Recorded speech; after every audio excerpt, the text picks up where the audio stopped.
Hello everybody, welcome to another episode of Dear Jill. The sun is shining outside and I'm feeling good, and you, Emma, are looking very, very brown. Thanks. I've been away on me holly bobs and I'm back to reality now. Where have you been? I've been off to Sri Lanka and it was absolutely beautiful, absolutely lovely, weather lovely, cocktails lovely, people lovely, everything lovely, and you know when you just have to be back to reality with a bang. Yeah, and that's not a bad thing. You got the holiday blues a little bit.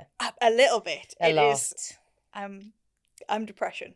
It's a funny one, isn't it? Because it's sort of in this period that you're in right now, you probably are thinking, guys, is it worth it when I know I have to sort of like crash and burn when I come back? And of course it's worth it. Of course it is. But it's a strange feeling when your life just stops for a bit and you suddenly take a glimpse of like another way to live, another way to be.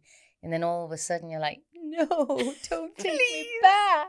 I want it so bad. But that's the thing, like I've worked really hard to get to the I've got 2 weeks off, and the out of office goes on, you feel mint, and then you think when you come back you're like, I'll be fine. Yeah. I'll be all refreshed. Yeah, I'll feel ready to go and tackle the days with a different mindset. I don't want to tackle any days, I just want to go to bed. I'm hungry all the time, I'm tired all the time. I'm thinking, why did I put myself through it exactly? It'll all be okay in about a week. And when the tan fades. Yeah, when the tan fades and you start saving up for the next one. Yeah. What about you? How have you been? Yeah, good. Really busy in a lovely way, though. You know, I am. I'm very grateful to be busy at the minute. So it's been really nice, and been doing lots of filming in Manchester still. Really enjoying that. But I've been watching the new series of Love on the Spectrum. Okay, I've never seen it before. Oh, do you know what I wanted to say about it? Like on this podcast, we talk so much all the time about, you know, have the sort of the most honest or the most clear conversation you can have with someone. In some ways, it just cuts through all the crap. You get to the point. But I do understand that some people just don't have those relationships with people where they can be honest, you know. But Love on the Spectrum is obviously about people who are autistic trying to find love.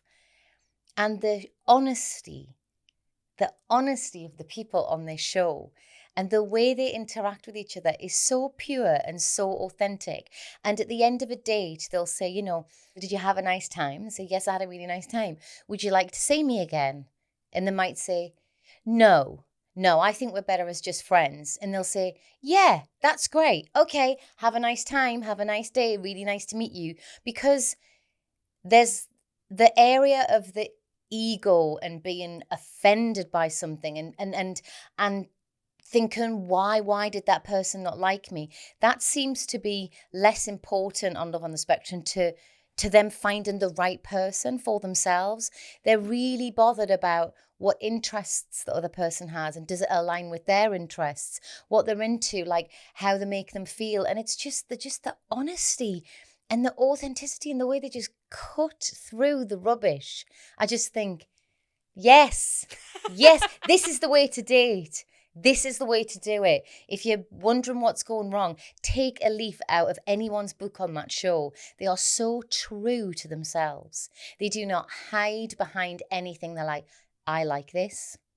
This is what I'm into. This is what I like to eat. These are the places I like to go. They're not trying to impress. It's just being really so fully and wholly who you are. And I defy you, Emma, if you ever do watch it, to get through the whole series without bursting into tears. Okay, deal. Honestly, I tell you what, it might be quite nice for you to watch at the minute when you're feeling a little bit tender and a bit low, because it's so heartwarming. I think it's the most heartwarming thing I've watched on television. I just sit there and I just think, I just love every single one of these people. I want so much the best for them. It's lovely. So yeah. But you don't get that when you're watching like other days. When you're watching something like Maths, which I watch all the time, and I'm thinking, they're lying. That's not what they think. Or I'm not sure why they're on this show. It doesn't feel like they really do want to find love. I'm not sure if that person is pretending to, I just always feel like there's games at play. There are no games on Love on the Spectrum. I love it. It's on my level, definitely. I'm like, yes, the honesty, the clarity. It's like no time wasted whatsoever.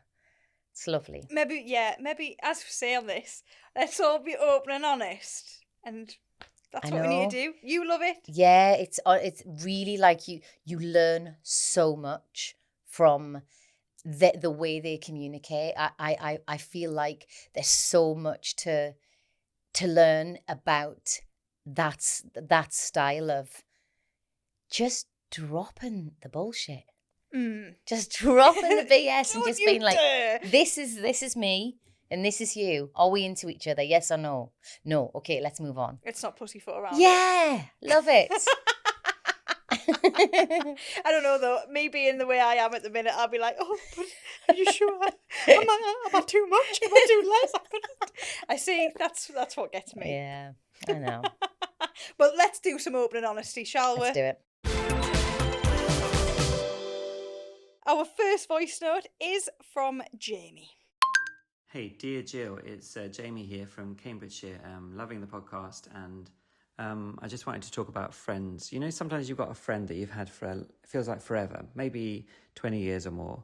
And as time goes by, when you want to get hold of them, they kind of like take a few days to reply, or they say they're busy, or they don't show as much interest as they used to. But when they want you, maybe they want you for something, they'll be like texting you and then half an hour later texting you again, sort of saying why aren't you replying, or ringing you or popping around kind of in your face. Have you come across these people? They're kind of a bit like Beggy friends. Anyway, thanks a lot, Jamie. Oh, Jamie, thank you, first of all, for calling in. Beggy friends. I don't think I have any friends like that. My circle is really quite small. And probably it sounds to me like the person you've just described in your life is, like you say, you've known them for a long time, but it doesn't sound like you're super close. And I guess it's whether you can be bothered. It's whether you can be truly asked, whether it means enough to you to say to that person, hey, look, when the shoe's on the other foot and I'm just checking in with you, or I'm trying to contact you, it seems to sort of take you a while, and it makes me sort of feel like you're not that bothered, or you don't care. But it feels like when you want to get in touch with me, you're quite demanding about it. And I just wondered if we could even that sort of playing field out a bit. But I think the bigger question really is, does this person matter enough to you in your life to want to have that conversation? Because that conversation can go either way. Somebody might not like it at all. Somebody might get really offended by it. But, sometimes we have people in our lives that, they will pop in every now and again, and they might do something for you. You might do something for them, or, it just depends how much it affects you, how much it hurts you, how much it offends you, how much it bothers you. And when you really get down to the brass tacks of it, if you think, I'm actually not that bothered, it's irritating, but I'm not that bothered. I don't know. Sometimes it might just be all right to just let one of those kind of swing by and just see how that plays out, because otherwise, as you know, because my advice always has the sort of same truth to it, which is in order for anything to change, you either have to change your behavior, or you have to have a really honest conversation with the person that you have the situation with, and just be very, very truthful about what's going on. But do you have any of those, Emma? I think Beggy friend. Ooh, I know. What a way to put it. Savage. Not that I have friends like that. I think it's a different sort of vibe than Jamie's saying, because I have friends that I love them and I love every part of them, and I love being with them and seeing them and texting them and all the rest of it. But there's a window that you have to be within to get a reply. Yes. Because for some reason they're busy. Right. And that's just a known thing, that there's a window, And I know that in 30 seconds we could have a boom, boom, boom, boom, conversation, pinging backwards and forwards. Yeah. But then once that window ends, you've got 3 years to wait for a reply. And you think, oh, if you just get into the juiciness of a conversation, you're like, oh, then boom, And you've then heard gone. nothing. And then they're like, oh, I didn't see this. And you're like, Yeah. that's disappointing. But Yeah.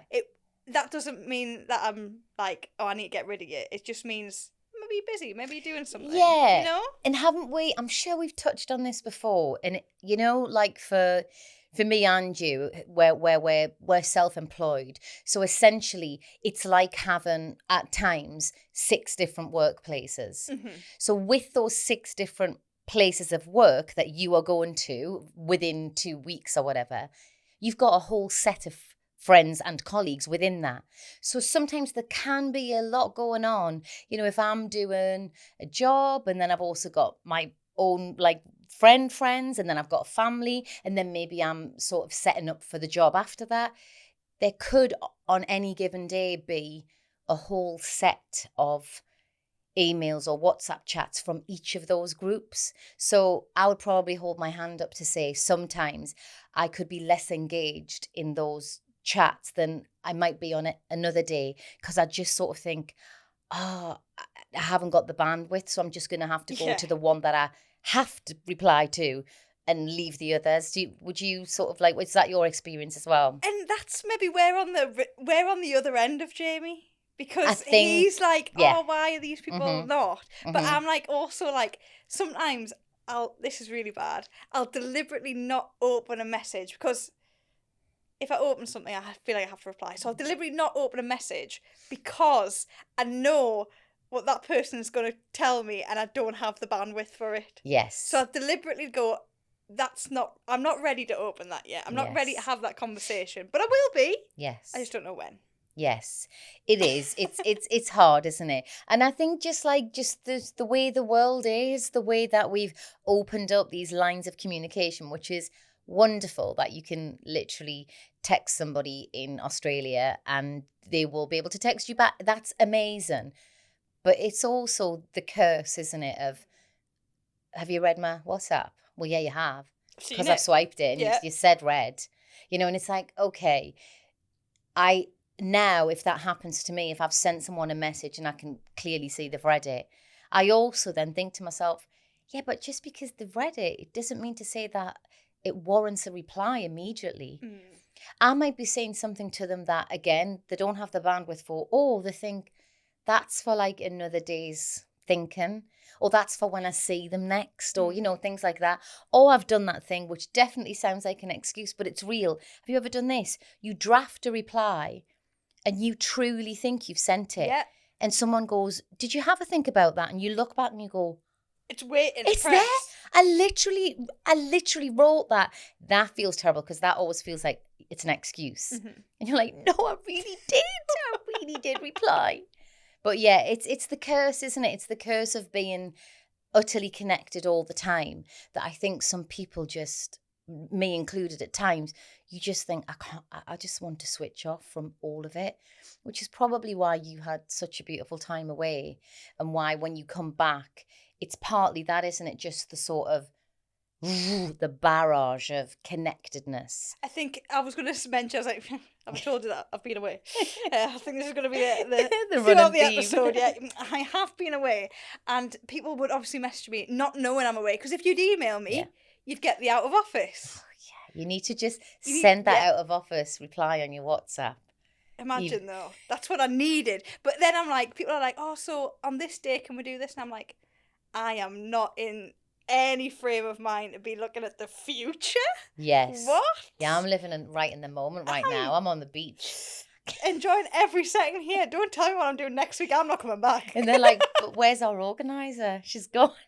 That's it. The panic, didn't it? The panicked. Yeah. See, I knew it. And now I'm just depressed and don't want to do anything. So I am not the organiser. But no, Jamie, like, I feel like... Yeah. It's not that deep. Don't worry. Yeah, don't worry too much, Jamie. Thank you for getting in touch with us. But don't lose your mind over this one. It's not that deep, as the young'uns say.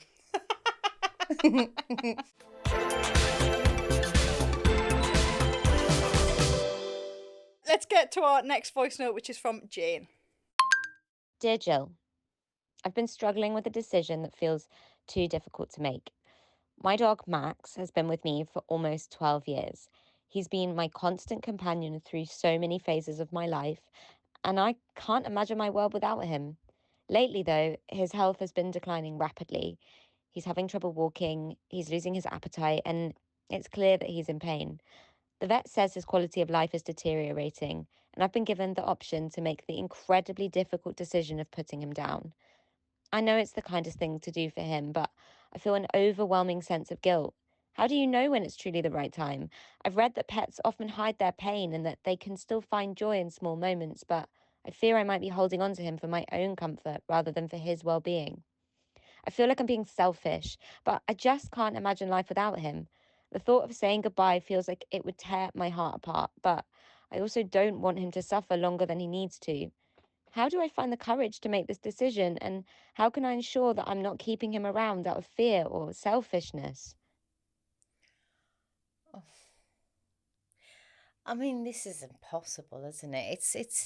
It's so difficult, and this is the reason why I think a lot of therapists sort of believe that having pets when you're younger is a really great experience, because you experience love and connection and then loss. It's like a child's first experience of losing.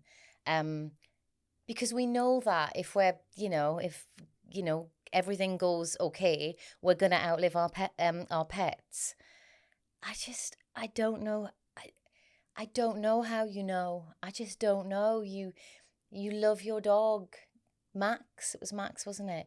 You love Max so much. Like, I can't imagine how that would feel to have to name the day that you were going to take Max to the vets. It would be awful, and it will be awful when Max does leave, because, like you said, you love him, and it sounds like you're like companions. But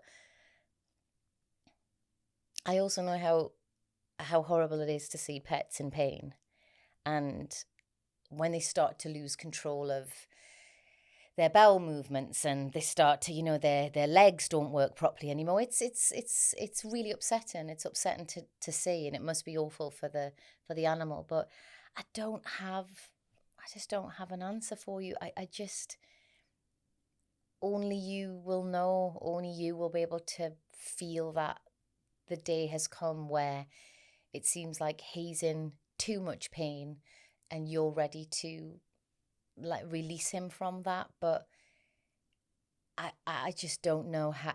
I don't know how to predict that, or how to help you with that decision, because you're the one that has the relationship, and it's heartbreaking, but it's sort of the agreement that we go into when we get a pet. That's the agreement that for your life, I will love you, I will look after you, I will, take you for walks and feed you and love you and do all of those things. And in return, dogs just love you right back because they're loyal as anything. But that's the agreement. The agreement is, we know that it's not going to last forever. And it does always feel like you're not going to be able to live without someone you love. That's a real feeling. It's not true, because you can, and you will. You'll be fine. But it will take time. It will take time, and you will have to grieve like anybody would have to grieve a parent or a loved one. It's exactly the same. People love their pets as much as they love their family and their friends. So I think you've just got to trust yourself. Just got to trust and know that one day it will just become apparent to you that it's time. But yeah, I'm sending you all my love with that, because it's not a nice situation. Emma, have you ever had to do that? Kick a girl when she's down. Goodness gracious, that's the one thing that it gets me is animals. Yeah. And being an animal lover all the time, and my mum, she's so much of an animal lover that she can't bear to see anything upset. So we've had pigeons and mice and she like rescues. Yeah, but if anything goes south and, God forbid that they don't survive for some reason, it's always, Emma, can you come and sort it out? And what do you do? Emma, the cats needs to be put down. Emma, there's a So you've done the trips to the vets? I've done them all. What, as in like numerous? Oh, you have? To like even family friends, they'll be like, the dog's ready to go. Emma, can you take them? So you've become the Undertaker of your family's pets. Absolutely. Wow. And is this because you did it once and everyone went, she managed? Yeah. She was all you right? know what? She must be fine. But honestly, I'm sitting there breaking my little heart, going, I've got to do it. Do you know you're allowed to say no? I can't, because then I'll be letting the little animal down. Oh yeah, it's catch-22. It is. It's just. There's no other way of saying this, is it? Than it's just rough. It's like that. That is the thing. You have the pet. You love the pet. The pet loves you. But we know that unless you buy a cockatoo and it outlives you, or a tortoise, you know you're going to outlive the pet. All being well, That's the reason I won't have a hamster, because it only lasts like 2 years. I'm not going through all that for 2 years. 2 years. That sounds horrible, but yeah, I can't. Well, to anybody out there that's in the same position, we feel for you. But it's like the alternative is you if you love dogs, you never have a dog. Exactly. I don't think that's a good alternative if you love dogs. So. And I think like pets can be like therapy pets and stuff. Yeah. Like my cat is proper like, I'm weeping and wailing. I've just come back from holiday, Delia. I know I've missed you, but I just don't want to be here. And she's sitting there like, when's my next meal? You know what I mean? Like, they don't care, but we need to have them. But dogs are quite when you cry around a dog. Oh. I've seen not that I have one, but I've seen dogs lick their owner's tears off their face and things. And I think that's so cute, but you've probably just licked your balls. So there's a part of that I also don't like. I get that. It's but cute. Cats are a bit more, yeah, okay. All right. Can we just move on? Yeah. There's a poo in my litter tray that needs to be. Do you know what I mean? They're just a bit more sort of independent, aren't they? Yeah. Our next voice note is from Gillian. Dear Jill, my great aunt, who I was very close to, passed away a few months ago. She'd always been a mentor to me, guiding me through life in ways my parents couldn't, and I always thought I'd be the one to care for her in her old age. However, after her passing, I started receiving what I can only describe as strange signs from her. Sometimes I'll be thinking about her and I'll find something of hers, a little trinket or an old letter, exactly where I was just imagining it. Other times I'll smell her perfume for no reason, or hear her favourite music playing on the radio when I wasn't expecting it. At first I thought I was just grieving, but it's been months now and these signs are becoming more frequent, almost too vivid to ignore. I feel like I'm being pulled into this space between holding on to her memory and trying to move forward with my life. Part of me wonders if I'm just imagining things, but another part of me is afraid to let go of what could be some kind of connection to her. Am I losing myself in something that isn't really there? Thanks. These feelings and what you've just described, I think, is so common when you lose someone. I know everyone has a different opinion on all of this.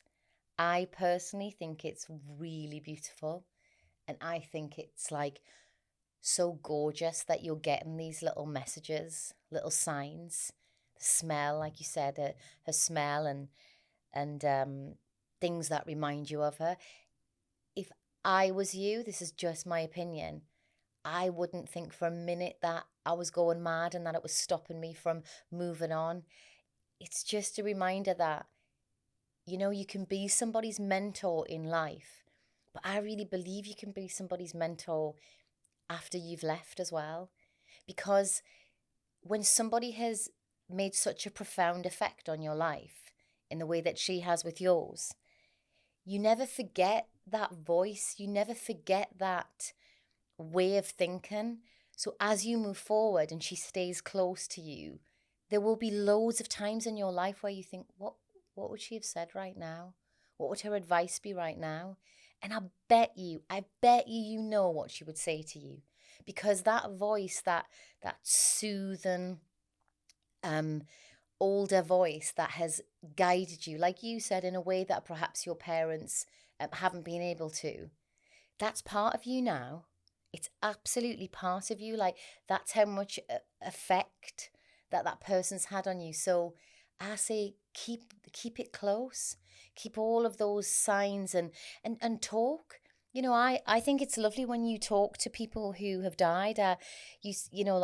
Today I was, on a little walk, and that thing happened to me that I know happens a lot. But again, where a white feather, it's not just in your sight, it literally drops in front of you. It almost like lands on your feet, I had one of those.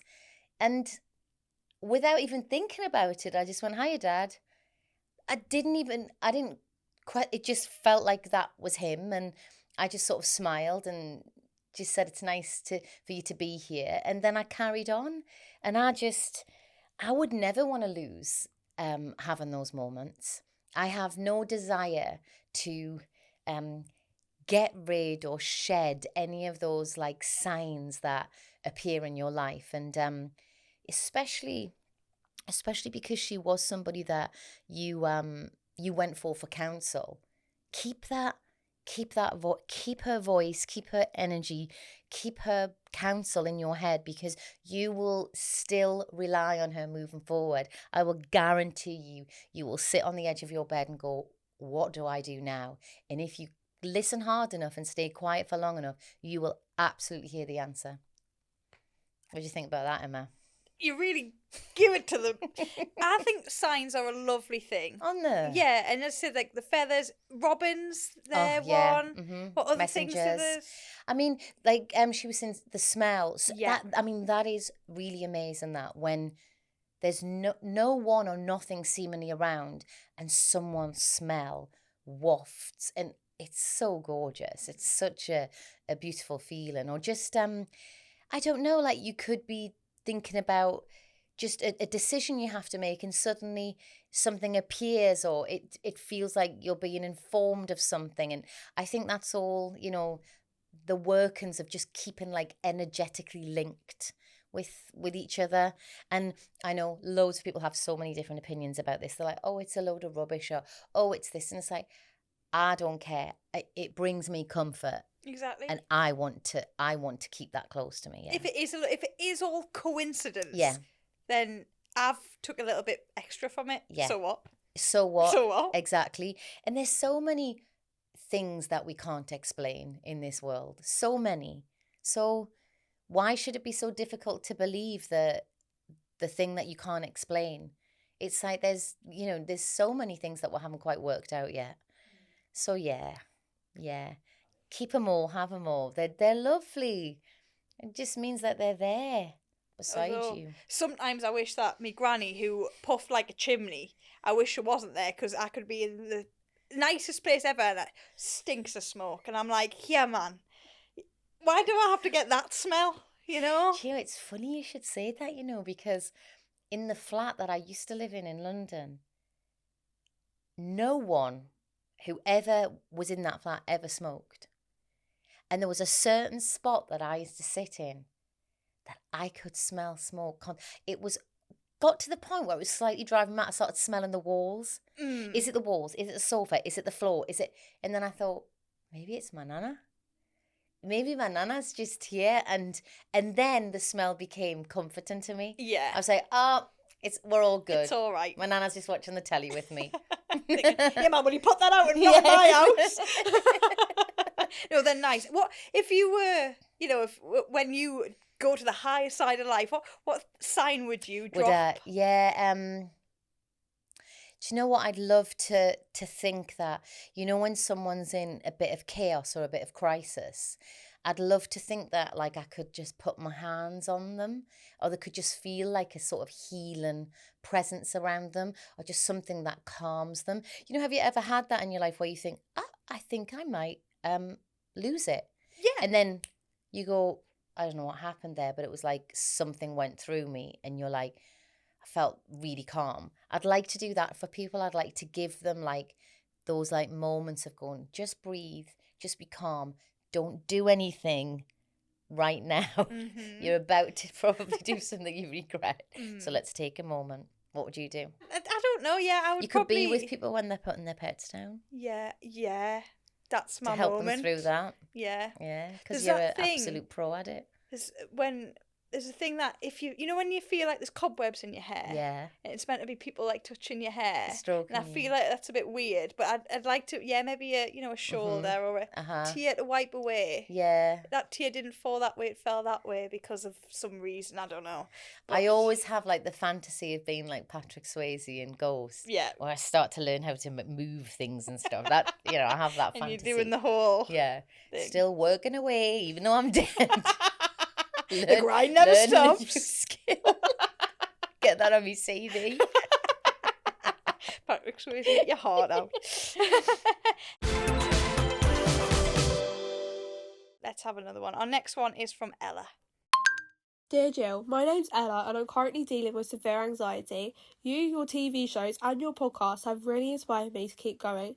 It would be a dream come true if I could be in your podcast and if you could give me ways to help me cope with my anxiety. Thank you so much. Oh, thank you so much. It's so lovely to hear you and thank you for getting in touch with us. I'm really sorry to hear that you're going through this. It seems like such an epidemic at the minute that young and old, but a lot of young people are really suffering with anxiety. So the first thing to remember is you're definitely not alone, okay? You're definitely not alone. There are thousands of people suffering from that.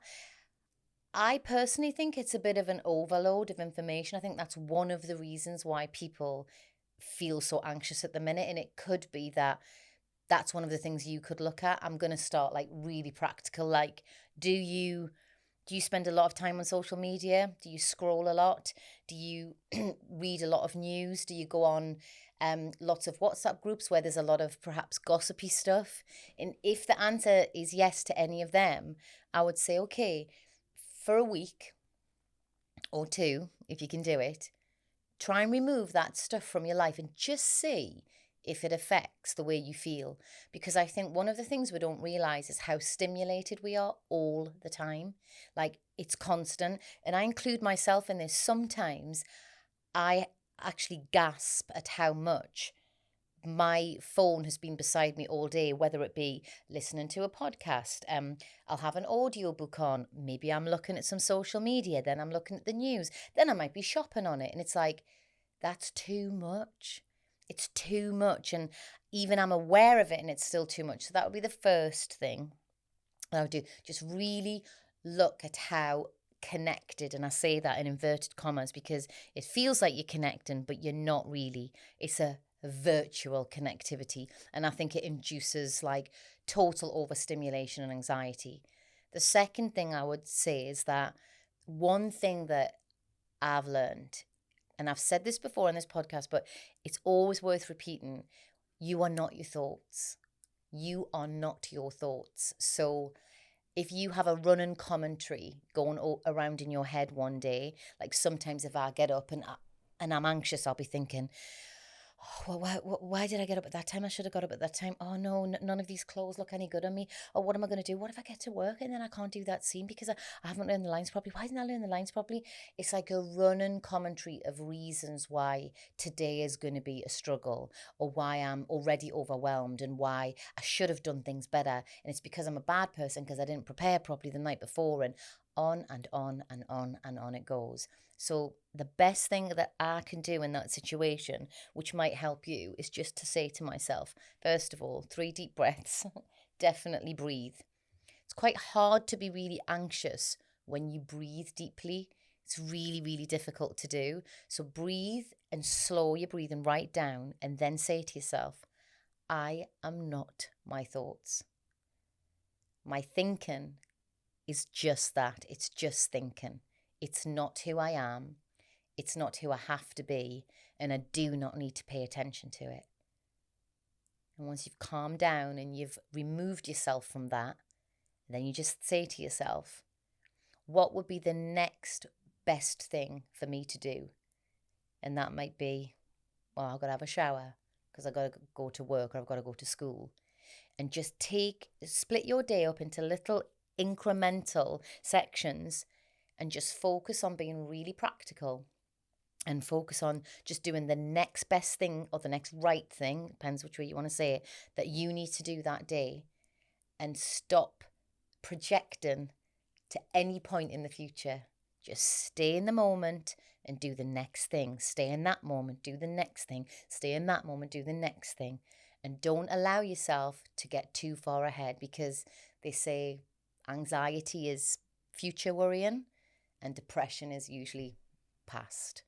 So try those, that they're sort of practical, and just see if you can self-soothe, see if you can bring yourself down. But I think the first bit about the connectivity, I know everyone says it, but I've really noticed it lately with me. I really think it's an even bigger problem than we already think it is. So look at that. I mean, do you, Emma, find that? Well, I tell you what a really good example. You've just been on holiday and you haven't been doing that. But would you say that for the last 2 weeks when you were on holiday, your body and your head went into like a different space energetically? Yeah, and I think it's lovely to have that time away physically, but also that time away because, as we've said earlier in the podcast, you're so connected. So have that time away from that as well as for your mind. It's not all about being close to people. And yes, I'm physically away from work. I'm physically away from worrying, but then it could all be worried there. I could have sat on holiday and been on my phone and been so consumed with everything that was going on that I was missing, or looking, oh, I should be there for that, and I didn't feel any of that. So yeah, I think for what you said there about like phones, and what else you said about being present, being in the moment. And there's one thing that I have really thought about, and I've only realised I do this since being on holiday. I've been on holiday, you know, is that when I feel stressed and when I feel like my thoughts are racing and I'm thinking, oh, this, and the other, I just think, Emma, I'm one person in this world of lots of people doing exactly the same thing. And I told my mum this and she was like, that's weird. And I was like, it was comforting for me. So, for example, when I was on holiday, we went on safari and we seen leopards, elephants, all in the wild.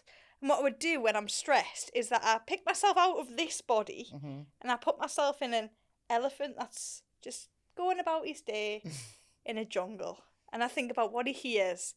What does he think about? Is he anxious? Has he had his breakfast? Where's he going? How's his mum? Them sort of things. And then I'll also go and plonk myself on the tube in London, where you've got all that hustle and bustle and that busyness, and then like compare the two. Yeah, sometimes so you're just describing like what would be like almost a CBT technique. Yeah. So that's another thing you can do. You can go, where is my safe space? Where is the place that makes me feel really calm? For a lot of people, it might be by the sea. You've just described putting yourself inside an elephant. Very niche. I like it a lot. But yes, you're absolutely right. If you take your mind and essentially then your body somewhere else, it's really powerful. So that would be another technique that you could think about. But often with anxiety, you then become anxious about being anxious. And it's just like this circle of madness. Oh, I'm anxious. Oh, why am I anxious? Oh my God, I'm going to be too anxious. I'm going to get to work. I'm going to be... It's like, just need to sometimes, just like you say, like change circuit boards and just go to yourself, right, I'm going to take my brain somewhere else. I'm going to breathe. I'm going to, like you say, imagine somewhere that's my safe space, or I'm going to just calm down. I'm going to breathe, do something practical. And just, it's like, I always imagine just like jumping off the train. You're just on this really, really, really fast train. You're like, get off the train. You don't have to be on that train. You could just be sat on the park bench instead, watching the train go by. It's good to have visuals, isn't it? For however it helps. So yeah, but I think I just think there's not many people in the world now that don't say at some point they feel anxious. Yeah. I just feel like it's an overload. I'm actually on a only started yesterday, but I'm actually on a bit of a media detox this week. Ooh. So that means no phone, or does it mean less phone? It means I supposedly, according to this thing that I was listening to, I can only check my emails twice a day. Okay. Once in the morning and once maybe at 4 or 5, because they're the 2 times, you sort of maybe would only need to. I can check my social media for messages, and that's it, not scroll, just once a day. I can't listen to any podcasts or any audiobooks or any news feeds, anything YouTube, nothing. The only thing I can do is listen to music, watch 1 hour if I want to of some television on an evening, and read fiction. Okay. But I mean, I only started yesterday, and to be honest, the reason I started it was because I've got a lot of work to do this week, and I just didn't want to be distracted by all the things I'm distracted by. And I had just noticed, genuinely, not just saying it, how much time was being taken up with other things. And I just thought, I really think if I cut these things out of my life this week, I'll probably get so much work done. And even yesterday and this morning, I've already got probably way more done than I would have had I not been doing it. Boom. It's worked. Boom. Do you ever look at your screen time? I mean, sometimes you've got no choice to. Yeah. I mean, it pops up and it's horrifying. Horrible. It's actually horrifying, and you go, no. Like, I remember, I don't know how many years ago this was, but I remember saying to, like, my mum, I saw this picture on the internet and it was mad. She said, what was it of? I said, it was a picture of a train in Japan, like an underground. And she said, and what was so crazy about it? I went, every single one of them was sat on it and they had like a phone in the hand and they were just like playing on it. I mean, I don't know how many years ago that was. It must have been like 30 years ago I said it. And it's like, well, yeah, that's just the world. I mean, I was in London last weekend and yeah, it's just, we're phone mad. I mean, that's not new news, I know, but there comes a point where you have to sort of question what you're doing with things like that, I think. I remember when my screen time said that was on 8 hours, and I thought, is that 8 hours a week? And they're like, no, it's 8 hours a day. Like, 8 hours a day is like, that's a lot. And then I was like, right, something needs to change. Yeah. You know what I mean? Yeah. So maybe detox incoming. Yeah. Yeah. Maybe worth it. It's maybe interesting to see what. Or maybe I pops just up. need to go on holiday. I again. know, yeah. I think that's what it is, And isn't just, it? yeah, go Holidays somewhere with just no... stop you from, Yeah. Although I do see some people on holiday as well, like on a sun lounger, just on their phone the whole time. No. And I think, oh, come on. No. We've lost the plot here. No. Holidays to get away. Yeah. Don't even think... I mean, and sometimes I think, you know what, I could sit in the sun lounge and do work from home. Because home could be anywhere. And I think, could you be bothered? Could you be bothered? Could you be bothered? Sun's blitzing, you got a cocktail in hand. I don't want whoever messaging me about whatever. No. No, thank you. True. Right, well, thank you to everybody who got in touch with us. Keep them coming, and just remember to be kind to yourself, listen to yourself, and just be compassionate. That's what I'm going to say this week. Be compassionate, not that, that nasty voice in your head that tells you you're stupid and you're this and you're that. Nah, we don't listen to that. We're just going to be nice to ourselves this week. See ya. Bye.